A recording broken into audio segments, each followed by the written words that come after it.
Hi, this will be our last chapter, believe it or not, disaster preparedness and response. This is a quick, kind of brief overview of the types of disasters that you could come across within the hospital setting. In recent years, natural and human-made disasters have really been apparent and showed us the need for increased disaster preparedness. So this is something that has been recognized by accreditation, that it's something that we really have to have a better idea about moving forward. Um, Government and international agencies often use a variety of acronyms to define documents. You should be used to this with the hospital. You know everything's an acronym. Um, I really want you or need you to look at page 71 of your text and get to know these agencies. Um, I want you to know what the acronym stands for and roughly mostly what that acronym stands for, whether it's, the doctrine or agency that it stands for. It's important to distinguish between a disaster and an emergency. A disaster is a catastrophic event that poses a large scale risk to human life and property. A disaster would overwhelm local resources and would require outside assistance. An emergency, on the other hand, is a geographically isolated event. It can be handled by local emergency services, such as ambulances or fire departments or paramedics. Um, and it's not an event that would threaten an entire community. A mass casualty event is a, excuse me, a localized emergency. However, it may overwhelm local healthcare services. Although many lives are at stake, it usually doesn't constitute a large scale disaster. The pictures you see here, this would be an emergency situation, a bad car accident, possible one, two, three, four victims involved. This here would be a mass casualty event. We might have multiple injuries, multiple deaths possibly. So this would our local agencies be able to handle this? Would we possibly have to call outside for extra help? Maybe, but this would not require a large scale event such as a disaster. Now, disasters are classified amongst themselves. Um, they're classified by type and cause. The type of disaster can influence the response and may have implications for federal or state funding and reimbursement. A level 1 disaster means local emergency teams are able to manage the situation. Level 2 will require a regional assistance from surrounding communities. Level 3 requires statewide and sometimes federal assistance because the effects of the disaster have overwhelmed local and regional resources. A technological disaster or industrial disaster is an unintentional event caused by human activity. And this can be compounded by error or negligence. These types of disasters can be particularly frightening for communities because many of the dangers are hidden and represent an unknown. Things like a large scale explosion, hazardous material accidents, like radiation, or I'm sorry, hazardous material accidents or radiation accidents like Chernobyl. A large scale aviation vehicle or train accident could result in many casualties. These are all examples of technological disasters. The picture you see here is an example of a hazardous material accident that occurred in 1984 in Bhopal, India. It was an accident at the Union Carbide plant. It released a pesticide component in the air. It immediately killed 4,000 people. What we were talking about the terrifying nature of these accidents is that This has had an estimation of lifelong disabilities and deaths to over 400,000 others. So these hazardous material accidents can actually continue to cause problems in the future. Pandemics are a wide scale, rapidly contagious infectious disease.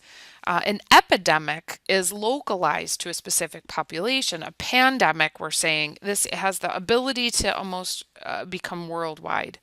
HIV and AIDS and the flu have been major causes of worldwide pandemic that we've seen recently. The events of 9/11 and the terrorist threats that followed heightened the attention to the all hazards approach. Um, Extensive education, planning, and preventative measures have been put into place to enable a response to a variety of terrorist threats and events. Bioterrorism is the intentional release of harmful biologic agents into the environment.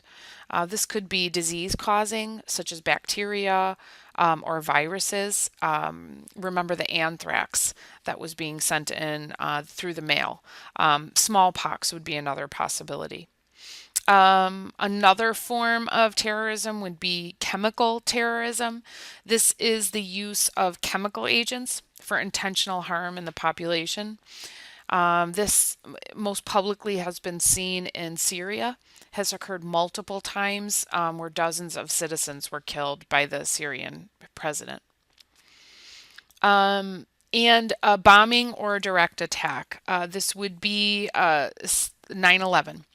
It created a mass casualty event in which all disaster preparedness systems are immediately put into place. The disaster cycle is a framework for action from the start of planning until communities are able to function again. It is a convenient structure for planning and implementation during a disaster. The cycle includes preparedness, which plans for the possible disasters, which is exactly what we're doing right now, learning about it and understanding what we do. Response, time to implement the plan, recovery, and then mitigation, which is a process that minimizes the impact of an event. Many disaster response activities are implemented to provide basic, immediate human needs. The following list that you'll see here are some of those needs. Things like evacuation and shelter, medical aid, infection control, food, mental health needs, protection, vulnerable populations, and reunification. The reason we talk about vulnerable populations here is that this group of people are particularly at high risk of injury or harm as a result of the disaster. The healthcare needs of populations in a disaster or emergency event varies widely according to the type of event and the location and population density. There are many operational considerations during the healthcare facility's disaster response. A disaster or large scale emergency may result in loss of usual methods of communication. So that's communication is huge, as we discussed, and during traumas. So in disasters, it's essential for us to be able to communicate. Evacuation may be necessary because of structural hazards or immediate threats. Surge capacity is the ability to quickly increase a facility's capacity to receive and treat patients. Activation of the emergency plan occurs, and you'll call as many people that you need to come into work. So it'd be like an emergency tree of phone numbers. Triage is that process in which casualties are given emergency medical treatment according to the probability of survival. So decisions are made quickly. Patients are seen. I think you can remember seeing this recently the most public example of this was in Las Vegas with the mass shooting. Um, Medical professionals were sent through and would tag patients, tag people that had been injured accordingly. Did you have somebody that was close to death? They needed to be treated immediately. If you have somebody with, a limb, a wound to the limb, they have time. They can wait. So you're making those quick decisions. Supplies are managed during an emergency by the supplies and drugs in particular. There should be a procurement officer, somebody that is handling all the narcotics, all the medications. It can't be a free for all.